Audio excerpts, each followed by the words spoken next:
mhiripiri iyi ndakumudzinzisa sori achienda kumahuri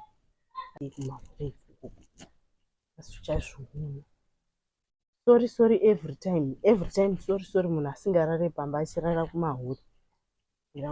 Ndakuona kuti unopabuda sei chienda kumahuri apiwa fungidzira kuti zvinondinakidza.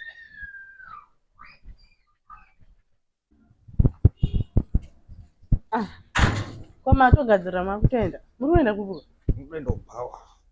matora hembe dzana ndakaainadzo dziri pambeda Ndo dzandakapfeka. Kwamuri kuite Hembe dzangu sepambeda ndo dzangu ndandipfekere. ndakadziwacha ndikatodziaina apa. Kochicha muri kuita imi hadzisisikidzei dzemahuri enyu amuri kuendera Asikidzeko wakawacha hembe rero. Ayo ndaba ndisingamboda iso pandauya makuseni. Mukwane imi makambowacha hembe panapa. Zvakaoma. Imi muchatigira zvirwere nemahuri enyu amuri kuendera. Iwe sibva apa manyindo wakawacha hembe. Ina handisi kuda zvekunetsana nemi. Mufamba bho.